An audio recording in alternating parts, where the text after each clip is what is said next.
Hello and welcome to the top 3 responses to most obscure items in your collection. And yes, I am filming in a different location because the webcam I normally use to record at my desk has been getting worse and worse over the past few videos.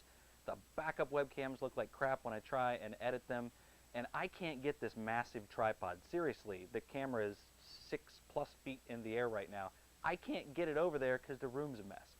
So this is going to have to do. I've got like 6 lights beaming into my face because it's so dark down here. We're going to give it a shot. Anyway, there were so many responses posted to my Facebook page, it's prompted me to make a couple of changes. First change is going to be that all of the 3 responses will come from Facebook. I know I said before that I would take one from the videos that didn't get posted to Facebook, but there's only a couple of those, and all the rest of them are posted to Facebook. It just really makes sense. Much larger pool to pick from, everybody gets to vote on it, but I'm not going to completely ignore the videos that don't make it there. What I'm going to do is, if there's time, I will pick one of those videos, and that will be my runner-up or honorable mention. I don't know that I'll show the whole video. In this video, I think I'm going to show a still image and then talk a little bit about them. Also, I'm going to add in a top pick, and that's going to be 1 or 2 items that came from someone's video. Now, the number 3 video this week was actually the first video posted to my Facebook page. I don't remember if it was the same day or the morning after, but it was the very first one posted. And it was in the lead for over a week, and I didn't think anybody was going to catch up to it. We have, at number 3, Sega Soldier. I got weird shit. Sega Soldier, Spence back here again. Anyway, I have a Sega IR7000 PDA organizer from 1994. This is a joint venture item between Casio and Sega, made by Casio, licensed by Sega to use their brand name. They are basically, intended for teenagers and younger generation kids. They communicate via infrared. There's a little infrared sensor similar to the Game Boy Color. So within 30 feet of each other, you could send primitive text messages and class and whatnot, play mini games with a friend over IR connection. And yeah, not a lot of people know about these. To get the full use and effect out of them, you gotta have a pair. So that's number 1. And another item. This is one of the newer items in my collection. It is a joint venture between Casio and Sega again. This is a Japanese Dream Point Bank redemption item. So think Club Nintendo, but between 1998 and 2001, when Dreamcast was in its heyday. This thing is just a 2.3-inch LCD screen. It takes audio-video input here, so you can play your Dreamcast on this tiny screen or any composite-based gaming system. It runs on analog, so it's a portable TV essentially. And yeah, it can get all these weird extensions and stuff like that. It has purpose in it, but yeah, neat item. Cost a ridiculous amount of Dream Points. You had to buy 34 games to get it, and yeah, basically a console all brand new in order to redeem and get one of those bad boys. And of course, my by far favorite item in my gaming collection that I guess qualifies as obscure. In North America, there is the Sega Genesis miniature speakers. So they have the Genesis logo branding here. You had to buy 3 games, brand new.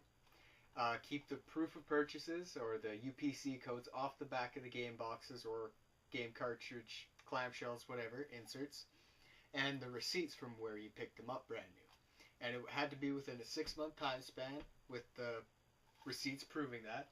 So these things pump pretty hard. They are just awesome. They're intended for a Model 1 Genesis, so you plug it in through the headphone jack and you get stereo sound with these things. I can't really explain how good they sound other than actually playing something. So, Thunder Force 4, not bad. Yeah. Those are the 3 most obscure items in my collection. Hope you enjoyed. Thanks. Those Genesis speakers are going for $30 to $40 on eBay, and it still might be worth picking them up for me. Now, that song that he played in the video is called Stand Up Against Myself from Thunder Force 4. Fantastic song, and you can find probably the best cover I've heard of it on my friend Tozelan's channel. I'll put the link in the description down below. The number 2 response this week actually has pretty much been number 2 the whole time, I think, except for a few hours, the day after I posted the update video. And he is a Nintendo collector, but everything he's about to show in his video is from Sega, which I guess makes sense. Michael B. the Game Genie. First item is something that I believe is essential to any Sega CD enthusiast for you to truly enjoy your games to the maximum potential, and that is the Sega CD backup RAM card, which isn't that unusual. Like, a lot of people have them. I know Billy from the Game Chasers actually got one in a Game Chasers episode. He got a Sega CD and a Saturn backup card.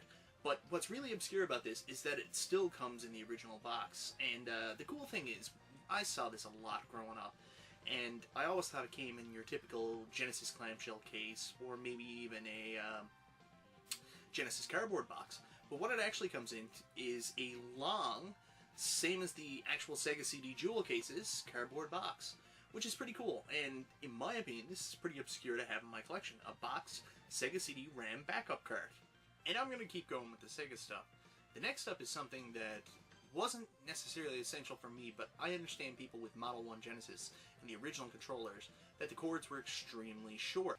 So here it is, a boxed Sega Genesis cord extender. And the funny thing about this is, I actually got this around 1997, when it was on clearance at Toys R Us. We basically just picked all the accessories and stuff up. So, a boxed Genesis sealed cord extender. And believe it or not, I actually have 2. Why do I have 2 of these still brand new in the package? I don't know. But anyways, it's something that I think is just an obscure thing I own. Sealed Sega Genesis control pad extension cords. Last but not least is something I also got in the exact same sale. And that's the Sega Genesis Team Player 4-player adapter. I have no idea why there's a 4-player adapter. You know, you're going to have to excuse my ignorance here, but I don't even know that many 4-player Genesis games. Maybe there's a ton out there that I'm just not aware of, but I really don't understand why you need a 4-player adapter, team player adapter. Anyways, I picked this up, again, in the exact same sale when Toys R Us was going out of business, and we just picked up all these crazy accessories for the Genesis.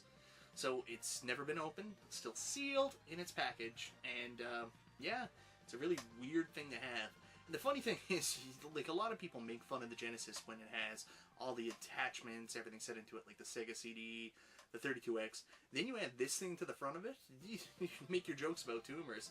Make your jokes about what this looks like too when this is on the front, because this is not a small piece of equipment here. At least it doesn't need a power cord. Anyways, those are my top 3 obscure gaming items that I have in my collection. I think you might be right, Mike. You might have missed the point of this question. Cord extenders are one of the most common accessories amongst retro gamers, and the DB9 cord extender is probably the most common of those. But one thing you've got going for you, yours are sealed. This number 1 response actually was among the bottom in votes until I posted the update video, and then suddenly he leapt ahead with 24 votes and held it the rest of the time through. This is Nova Bug. Well, you know what I'm going to show first of all, don't you? Recognise my old friend here. Yes. Well, I keep banging on about this on my channel. In fact, most of my videos are about this and the games on it. Amstrad GX4000 8-bit machine, 1990. 15,000 units sold. Flopped. Bigger than the most biggest flip-flop ever. It's quite, I would imagine this is quite obscure in the States and Japan. They probably never even heard of it. But in Europe, they know it, they know of it. But this is my third machine, so still got it, still working. So that's one. Now, another one is a game which may not be obscure. It's certainly valuable. This copy of it, anyway. I mean,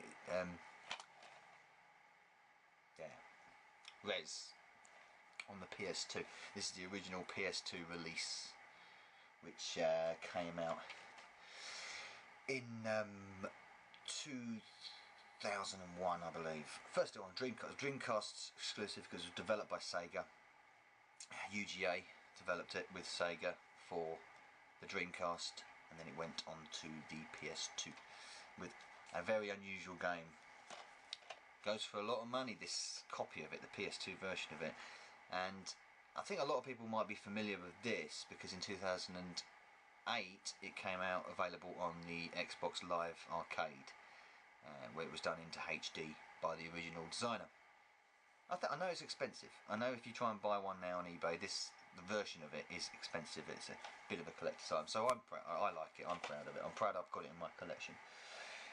Finally, and this is a weird one, and I haven't seen many of these around, not ever since I've owned my Super Nintendo. Just got to reach over it. It's a suitcase to carry your Super Nintendo.